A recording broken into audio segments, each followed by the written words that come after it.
আসছো, বসে পড়ো। তামান্না বলল, আশ্চর্য মা, ও আমাদের বাসায় চাকর, আমাদের সাথে খাইবে মানে? তখন তামান্নার মা বলল, কে বলছে ও চাকর? হ্যাঁ, ও আমাদের পরিবারের একজন এখন থেকে সদস্য। তামান্না বলল, এত অল্প সময়ে কাউকে বিশ্বাস করা ঠিক হচ্ছে না মা আমাদের। এমনও তো হতে পারে এই ছেলে আমাদের সব লুটপাট করে নিয়ে যাবে। হাসিব বলল, আপু আমি এমন ছেলে না। তামান্না বলল, দেখলেই বোঝা যায় তুমি কেমন। হাসিব বলল, আন্টি যদি আপনাদের আমাকে নিয়ে সমস্যা হয়, যদি সমস্যা হয়ে থাকে তবে বলে দিন, আমি চলে যাইতাছি, কারণ এখানে থেকে আমি অপমানিত হইতে চাই না। আরে বাবা তুমি রাগ করিও না, আমার মেয়েটা একটু রাগ রাগ বেশি। আসো এখানে বসে পড়ো, আমি ভাত বেড়ে দিতাছি। তখন তামান্না বলল, ও এখানে বসে খাইলে আমি খাবো না বলে দিলাম, কিন্তু ওর দিকে একবার দেখছো শরীরের কি অবস্থা। এই কথাটি শোনা মাত্রই তামান্নার মা একটু রেগে যায় তামান্নার উপর। অনেক হয়েছে তামান্না, আর একটা কথাও শুনতে চাই না তোমার মুখে। মানুষকে সম্মান করতে শিখো। তোমাকে কিসের জন্য পড়াশোনা করাচ্ছি? হ্যাঁ। হাসিব বলল, আরে আন্টি থাক না, ও ছোট মানুষ, একটু কম বুঝে, আমাকে খাবার দেন, আমি রুমে গিয়ে খাবো। না, এখানেই বসে খাবে তুমি।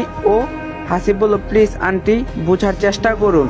ঠিক আছে বাবা, তুমি রুমে যাও, তোমার খাবার চলে যাবে একটু পরে। আর শোনো, আজ থেকেই গাড়ি চালানো প্র্যাকটিস করবে। হাসিব বলল, ঠিক আছে আন্টি। তো এরপরে হাসিব প্রতিদিন গাড়ি চালানো শিখতে থাকে। এইভাবে দেখতে দেখতে একটি মাস কেটে যায়। আর এক পর্যায়ে গাড়ি চালানো থেকে গাড়ির খুঁটিনাটি সব সম্পর্কে জ্ঞান অর্জন করে। তখন তামান্না বলল, এই চাকর, আজ আমাকে কলেজে নিয়ে চল গাড়ি চালিয়ে, আমার অনেক লেট হয়েছে। তখন হাসিব বলল, আপনি গাড়িতে বসুন, আমি যাচ্ছি রেডি হয়ে। তামান্না বলল, তাড়াতাড়ি আয়, অপেক্ষা করতে পারবো না। হাসিব বলল, আচ্ছা ঠিক আছে আপা। তখন তামান্না ঠাস ঠাস করে দুটা থাপ্পড় মারলো। তোকে কতবার বলছি আপা বলবি না, আমাকে ম্যাডাম বলবি। হাসিব বলল, সরি ম্যাডাম। তখন তামান্না গিয়ে গাড়িতে বসে পড়ে। এর কিছুক্ষণ পর হাসিব রেডি হয়ে গাড়ি ড্রাইভিং করে কলেজে আসে। কলেজে আসা মাত্রই একটা ছেলে এসে তামান্নাকে জড়িয়ে ধরে আর বলে, তামান্না বলল, আই লাভ ইউ আবির। আবির বলল, আই লাভ ইউ টু তামান্না। তামান্না বলল, তোমাকে অনেক মিস করছি আমি। আবির বলল, আমিও মিস করছি তোমাকে। ঠিক সেই সময় হাসিব বলে ওঠে। হাসিব বলল, আপু আমি কি যাব এখন, নাকি এখানেই থাকবো? তামান্না ঠাস ঠাস করে দুইটা থাপ্পড় মারলো। এই ছোট লোকের বাচ্চা, তোকে একটু আগে বলছি আপু বা আপা বলে ডাকবি না, ম্যাডাম বলবি। হাসিব বলল, আমার ভুল হয়েছে ম্যাডাম, মাফ করে দিন। আচ্ছা ম্যাডাম একটা কথা বলি। তামান্না বলল, বল, কি বলবি? হাসিব বলল, এই ছেলেটা আপনাকে জড়িয়ে ধরলো কেন? আপনারা কি দুজন দুজনকে ভালোবাসেন?